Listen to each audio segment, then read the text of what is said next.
15টি ডিমের ক্রয় মূল্য 75 টাকা, 4 ডজন ডিমের ক্রয় মূল্য কত? তো 15টা ডিমের ক্রয় মূল্য 75 টাকা, 4 ডজন মানে কি 48টা।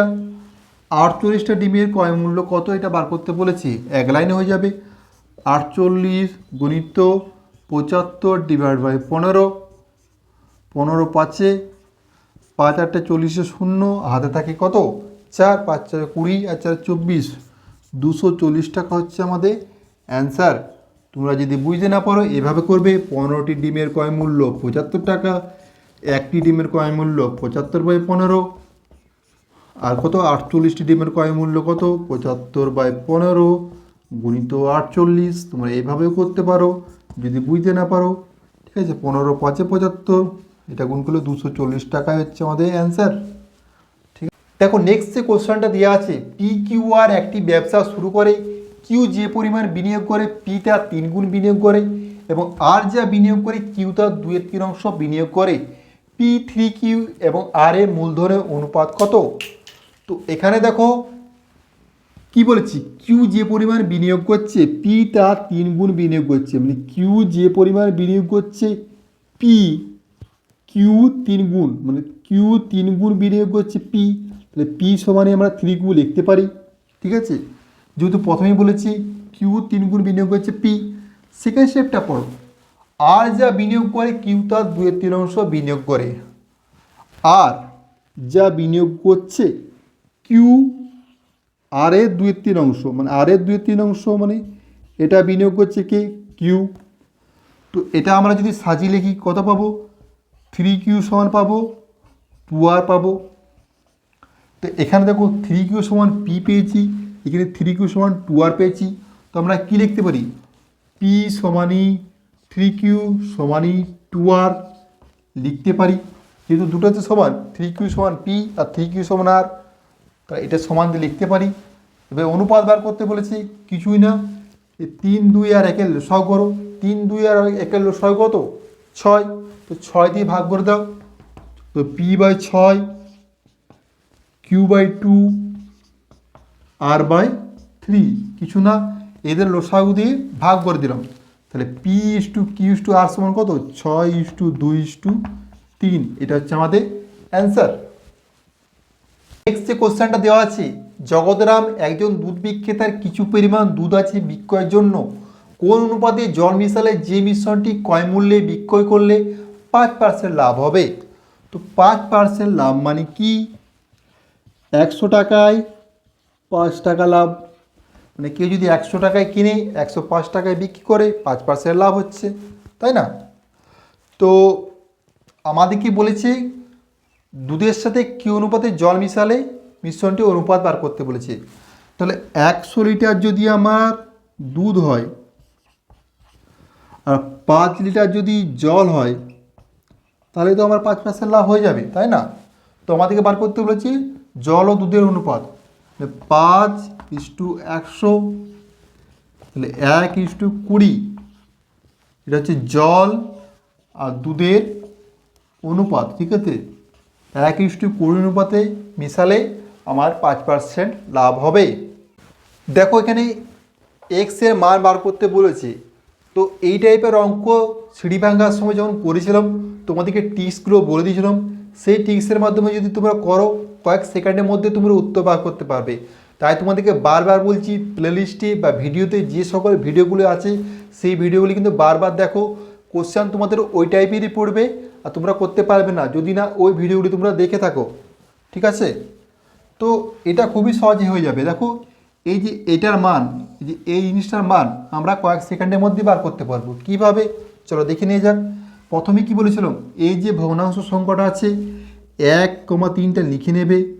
ঠিক আছে, হয়ে গেল। তো এরপর কী আছে, 2টা দিয়ে গুণ হবে, 2টা যেহেতু পূর্ণ সংখ্যা আগে আছে, তো 2 গুণিত 2, 3-এর সাথে 2 গুণ করো, 3 2 6 হবে, আর আগেরটার সঙ্গে যোগ, 3-এর সাথে 2 গুণ করলে 6, আর আগেরটার সাথে যোগ করলে কত 7 পাচ্ছি। এখানে 1 আছে, তাহলে 1 দিয়ে গুণ করলেও সে একই মান পাবো, তাই গুণ করার দরকার নেই, জাস্ট 7-এর সাথে আগেরটা যোগ করে দিল, 7 আর 3 যোগ করলে কত 10। তাহলে এই যে পুরো মানটা আমি গোল দিয়েছি, এটার মান কত হবে, এটার মান হবে এই যে শেষ সংখ্যাটা পরে আসবে, তারপরে হবে নিচের সংখ্যাটা 7। তাহলে এই পুরো মানটা পেয়ে গেলাম কত, 10/7। আর আমাদের এবার হচ্ছে এর মান। তো এটা যদি মানে এই মানটা 10/7 পেলে কী হচ্ছে, x+1/10/7 এটা পাচ্ছি, সমানই হচ্ছে 2, তাই তো। অতএব x+7 উপর উঠে যাবে 7/10 সমানই আমরা পাচ্ছি 2। অতএব x সমান কত, 2 বিযুক্ত 7/10। তাহলে 10 × 20, 20 থেকে 7 বাদ দাও, 13/10 হচ্ছে আমাদের অ্যান্সার। তাই বলছি সিঁড়িভাঙা অঙ্ক হোক, সরলীকরণ অঙ্ক হোক, সময়কার্য, লাভ ক্ষতি, যে যে চ্যাপ্টারগুলো তোমাদের পরীক্ষা আছে সেই সমস্ত চ্যাপ্টারে অঙ্ক আমি ভিডিওতে বা প্লেলিস্টে করে দিয়েছি। তোমরা কিন্তু ওই চ্যাপ্টারগুলো অবশ্যই দেখে যাবে, কোশ্চেন ওইখান থেকেই আসবে। নেক্সট যে কোশ্চেনটা দেওয়া আছে, সোমবার থেকে বুধবারে গড় উষ্ণতা 37°C এবং মঙ্গলবার থেকে বৃহস্পতিবারে গড় উষ্ণতা 34°C। যদি বৃহস্পতিবারের উষ্ণতা সোমবারের উষ্ণতা 4/5 হয়, তাহলে বৃহস্পতিবারের উষ্ণতা হবে, খুবই সহজ কোশ্চেন, খুবই সহজে আমরা অ্যান্সারটা বার করতে পারবো। কিভাবে দেখে নাও। তো বলেছে সোম যুক্ত মঙ্গল যুক্ত বুধ, এই যে 3টে বার, এই 3টে বারে গড় উষ্ণতা কত বলেছে, 37°C। তো গড় যদি 37 হয়, তাহলে মোট কত হবে, 3টে বার আছে, তা 3 দিয়ে গুণ করব, তো কত পাচ্ছি, 111°C। ঠিক আছে। আবার দেখো বলেছে মঙ্গলবার থেকে বৃহস্পতিবারে গড় উষ্ণতা 34°C। তাহলে লিখছি মঙ্গল যুক্ত বুধ যুক্ত বৃহস্পতি, এই 3টে বারে গড় উষ্ণতা কত বলেছে, 34। তাহলে মোট কত হবে, 34 × 3 সমান হচ্ছে 102°C। ঠিক আছে, সেন্টিগ্রেড চিহ্নগুলো দিয়ে দিতে পারো। ঠিক আছে। তো এরপর আমরা এটা বিয়োগ করে দিচ্ছি। তাহলে কি পাচ্ছি দেখে নাও, এ মঙ্গল কেটে গেল, এ বুধ কেটে গেল, পড়ে রইল কি, সোম বিযুক্ত বৃহস্পতি। সোম আর বৃহস্পতিবারে উষ্ণতার পার্থক্য কত পাচ্ছি, 111 থেকে 102 বাদ দাও, 9°C। ঠিক আছে, এই গেছি। এরপর নেক্সট স্টেপটা পড়ো। যদি বৃহস্পতিবারে উষ্ণতা সোমবারে উষ্ণতা 4/5 হয়, মানে কি, বৃহস্পতিবারে উষ্ণতা হবে সোমবারের যে উষ্ণতা থাকবে তার 4/5। এটাই তো বলেছে, বৃহস্পতিবারের উষ্ণতা সোমবারের উষ্ণতা 4/5। ঠিক আছে। তো এটাকে সাজিয়ে লিখছি। অতএব বৃহস্পতি / সোম, সোম সমানে আমরা কী পাবো, 4/5। দেখো এই কিছুদিন আগে তোমাদেরকে অনুপাত সমানুপাতে পিতা পুত্রের অঙ্কর ভিডিওটা করেছি, সেখানে এই টাইপের প্রচুর অঙ্ক করেছি, সেইখান থেকে মানে সেই নিয়মটা ইউজ করেই এই অঙ্কটা করব। তো এখানে দেখো অনুপাতের পার্থক্য 1, বৃহস্পতিবারে আর সোমবারে অনুপাতের পার্থক্য কত, 1। তো অনুপাতের পার্থক্য 1-এর জন্য উষ্ণতার পার্থক্য কত, সোম আর বৃহস্পতিবার উষ্ণতার পার্থক্য কত, 9°। অনুপাতের পার্থক্য 1-এর জন্য উষ্ণতার পার্থক্য 9°। তাহলে 9কে 4 দিয়ে গুণ করো, গুণ করলে কত হবে, 36° হবে কার, বৃহস্পতিবারের উষ্ণতা। আর কি হবে, 45 হবে কার, সোমবারের উষ্ণতা। তাহলে এখানে কোশ্চেনে বলেছে বৃহস্পতিবারের উষ্ণতা কত, বৃহস্পতিবারের উষ্ণতা কত, 36°C। যদি বলতো সোমবারের উষ্ণতা কত, তত 45°C। এটা গেলো যে অঙ্কগুলো আমরা এতদিন করছিলাম অনুপাতের সমানুপাতের অঙ্ক, সেই নিয়মে। এটা যদি বেসিককে সাহায্য করতে কীভাবে করতে, দেখো এখানে লিখেছি কি, বৃহস্পতিবার সমান কি লিখি, সোম × 4/5। তো এখান থেকে আমরা কি পাবো, সোম সমান কী পাবো, সোম সমান পাবো বৃহস্পতি, এই 5টা উপরে চলে যাবে, মানে 5/4 বৃহস্পতি, 5/4 বৃহস্পতি পাচ্ছি। ঠিক আছে। তো সোম সমান 5/4 বৃহস্পতি, সোম সমান 5/4 বৃহস্পতি যদি আমরা এখানটায় বসিয়ে দিই, এই সোমের জায়গায় 5/4 বৃহস্পতি বসিয়ে দিই, তাহলে কি 5/4 বৃহস্পতি বিযুক্ত বৃহস্পতি সমানই কত পাচ্ছি, সমানই পাচ্ছি দেখো 9°। মানে এই ইকুয়েশনটা বসিয়ে দিচ্ছি এটা, তাহলে এটা সমান কত পাচ্ছি, 1/4 বৃহস্পতি সমানই হচ্ছে 9°। অতএব বৃহস্পতিবারের উষ্ণতা কত, 9×4 36°C। এভাবেও তোমরা বার করতে পারতে। ঠিক আছে।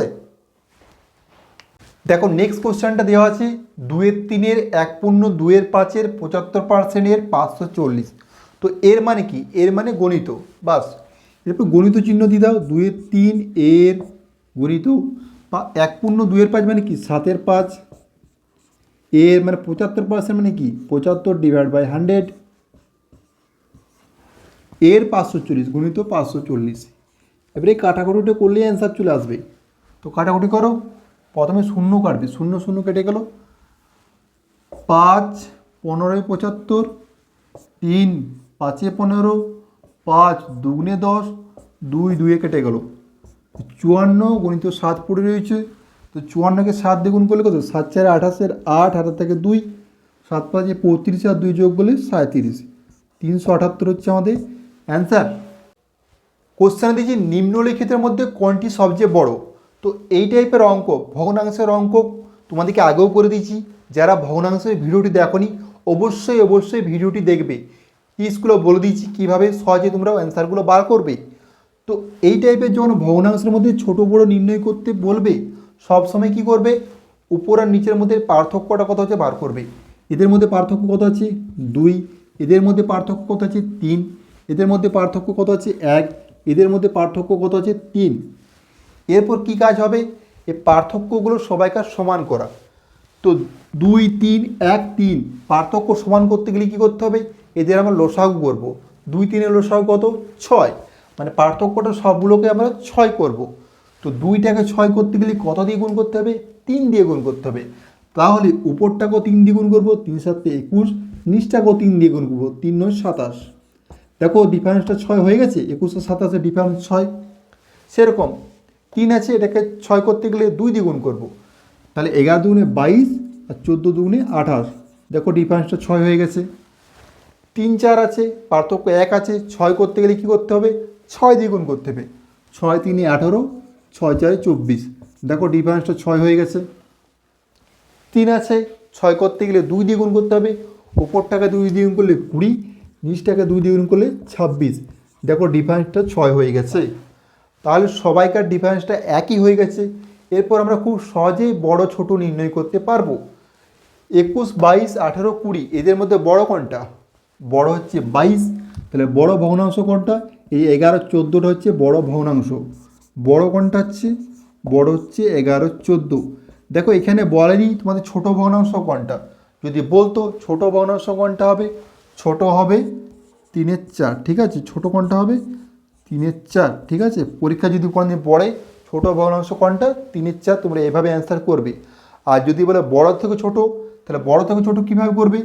এ দেখো একবারে বলে দিচ্ছি, মানে 22 আছে প্রথমে বড়, তাহলে 11 14, ঠিক আছে। তারপর কত আছে? 21 আছে, মানে 7 9। তারপর কি আছে? 20 আছে, মানে 10 13।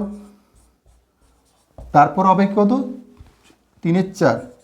এটা হচ্ছে বড় থেকে ছোট, বড় থেকে ছোট, ঠিক আছে। আর যদি ছোট থেকে বড় বলতো, ছোট থেকে বড় যদি বলতো, তখন এধার থেকে এধারে চলে আসবে, ঠিক আছে। মানে 3/4, 10 13, 7 9, 11 14, ঠিক আছে। তাহলে একটা ভিডিওতে আমি বলে দিলাম কীভাবে ছোট থেকে বড় বা বড় বা ছোট নির্ণয় করবে। তাও বলছি ভগ্নাংশের ভিডিওটা অবশ্যই দেখবে। একটি সাক্ষ্য অতিক্রম করতে 9 সেকেন্ড সময় নিয়ে যদি ট্রেনটির গতি 48 কিমি/ঘন্টা হয়, তাহলে ট্রেনটির দৈর্ঘ্য কত? তো এখানে দেখো সাঁকোর কোনো দৈর্ঘ্য দেওয়া নেই, ঠিক আছে। তো আমাদেরকে ধরে নিতে হবে ট্রেনটা যখন সাঁকোটা অতিক্রম করছে, মানে ট্রেনটিটা নিজের দৈর্ঘ্যটাকেই অতিক্রম করছে, ঠিক আছে। দণ্ডায়মান ব্যক্তি বা খুঁটিকে অতিক্রম করতে ট্রেনটি যত সময় নেই, মানে ট্রেনটি তার নিজের দৈর্ঘ্যটাকে তত সময়ে অতিক্রম করছে। তো আমরা সেটা বার করলে অ্যান্সারটা পেয়ে যাব। তো এখানে ট্রেনটার গতি দিয়ে আছে 48 কিমি/ঘন্টা। আর আমাদের অ্যান্সারটা দেখো দিয়ে আছে মিটারে, ঠিক আছে। ট্রেনটির দৈর্ঘ্য কত মিটার। তাহলে আমাদের প্রথম কাজ কি করতে হবে? কিলোমিটার/ঘন্টাকে মিটার/সেকেন্ডে নিয়ে যাওয়া। তার জন্য আমাদের কি করতে হবে? 48কে গুণ করতে হবে 5/18 দিয়ে। তো এটা আমি সময় দূরত্বের চ্যাপ্টারে বলে দিয়েছি, বা ট্রেনের অঙ্কগুলো ভিডিওতে বলে দিয়েছি। যারা ভিডিওটি দেখনি অবশ্যই দেখে নেবে, তাহলে পুরো জিনিসটা ক্লিয়ার হয়ে যাবে, ঠিক আছে। তো এটা হচ্ছে মিটার/সেকেন্ড, মানে কি 1 সেকেন্ডে এত মিটার যায়, ঠিক আছে। আর 9 সেকেন্ডে কত মিটার যায় সেটা হচ্ছে আমাদের অ্যান্সার। তাহলে 1 সেকেন্ডে যদি এত মিটার যায়, 9 সেকেন্ডে যাবে কত? 5/18 গুণিত 9, 9 দুগুণে 2 24, 24কে পাই দিয়ে গুণ করলে 120 মিটার। এটা হচ্ছে আমাদের একজন সাঁতারু স্থির জলে গতি যদি 9 কিলোমিটার পার ঘন্টা হয়, ঠিক আছে, স্থির জলে গতি 9 কিলোমিটার পার ঘন্টা, আর নদীর বহমান গতি দেওয়া আছে 6 কিলোমিটার পার ঘন্টা, তাহলে আমাদের বার করতে বলেছি স্রোতের অনুকূলে গতি কত হবে।